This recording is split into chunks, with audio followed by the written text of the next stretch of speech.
नई मुंबई महानगर पालिका की स्थायी समिति की बैठक में आज 10 प्रस्ताव प्रस्तुत किए गए और जिन्हें सर्वसम्मति से मंजूर कर लिया गया। उसमें सबसे ज्यादा चर्चा जिस प्रस्ताव पर हुई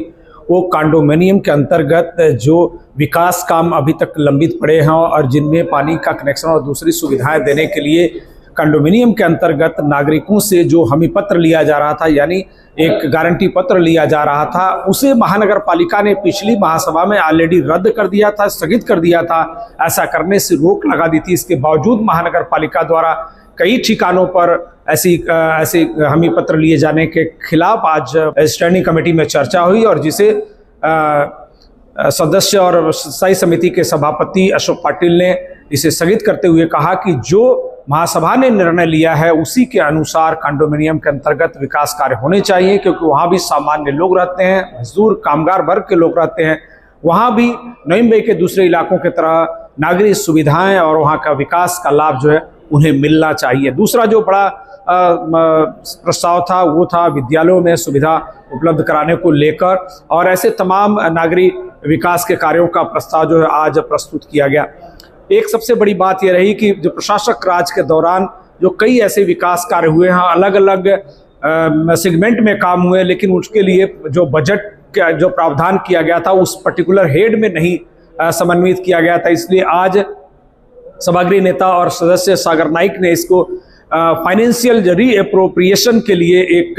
प्रस्ताव इसमें प्रस्तुत किया और जिसे सर्वसम्मति से मान लिया गया। इसका मकसद ये बताया गया कि आने वाले समय में जितने भी विकास कार्य होने वाले हैं वो उनके लिए जो भी हेड्स की जरूरत होगी, उतने खर्च की जरूरत होगी, वो पूर्व नियोजित तरीके से वो तैयार किया जाएगा उसका प्रस्ताव, और जितना जिस मद में खर्च होने वाला है उसी के अनुसार जो है उसका प्रपोजल तैयार करके उसे मंजूर किया जाएगा। तो आज की स्टैंडिंग कमेटी की बैठक में चेयरमैन अशोक पाटिल ने इन तमाम जो प्रस्तावों को लेकर जैसे चर्चा हुई उसके अनुसार जो है सर्वसम्मति से उसको मंजूरी दे दी। उन्होंने समिति की बैठक के बाद क्या कुछ कहा आप खुद ही सुन लीजिए। स्थायी समिति का बैठक पार पड़ी है, या मतलब ये पे बहुत अच्छा सारा निर्णय अच्छा तरह से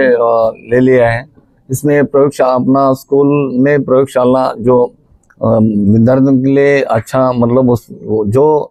अनुभव के लिए और अपने और प्रयास होता है वो सब देने का काम, और कंडोमिनियम अंतर्गत जो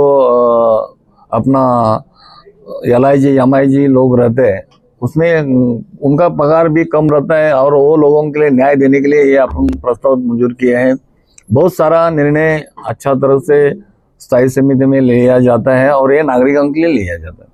हर बजट में हर हेड में शोर या ये शहर के लिए अच्छा कौन सा निर्णय बड़ा मतलब महत्वपूर्ण, अपना आरोग्य डिपार्टमेंट रहे दो, वृक्ष प्राधिकरण रहे दो, सिविल डिपार्टमेंट रहे दो या वाटर सप्लाई डिपार्टमेंट,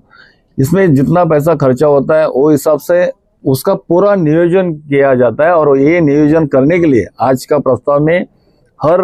दूसरा डिपार्टमेंट से दूसरा हेड से पैसा एक डिपार्टमेंट हेड में लेने के लिए ऐसा आगे नहीं होना चाहिए। ये हिसाब से हर हेड में हर पूरा साल के लिए कितना खर्चा होता है उस हिसाब से हेड में पैसे की तरतूद किया जाए और करने के लिए पूरा वैसा आदेश दिया गया। तो वृक्ष प्राधिकरण का आपको ये मतलब अभी मालूम पड़ेगा, हर हेड में जितना नियोजित साल में खर्चा होना चाहिए वो हिसाब से उतना हेड में पैसा रखा जाएगा। इसके बाद आपने को पूरा आपको मालूम पड़ेगा हर हेड में जितना खर्चा होता है वो हिसाब से वृक्ष प्राधिकरण में भी जितना पैसा है वो खर्चा करने के लिए जिधर जरूरत है उधर खर्चा होएगा और हर हेड में अच्छा तरह से खर्चा होते रहेगा। अच्छा तरह से वृक्ष प्राधिकरण डिपार्टमेंट देखो अच्छा काम करेगा और वो खर्चा पूरा हर नई मुंबई के लिए जितना खर्चा होना है उतना वो डिपार्टमेंट से खर्चा हो जाए। लेटेस्ट अपडेट्स और ताजा तरीन खबरों के लिए TV1 इंडिया लाइव को सब्सक्राइब कीजिए और नोटिफिकेशन पाने के लिए बेल आइकॉन को दबाना मत भूलिए।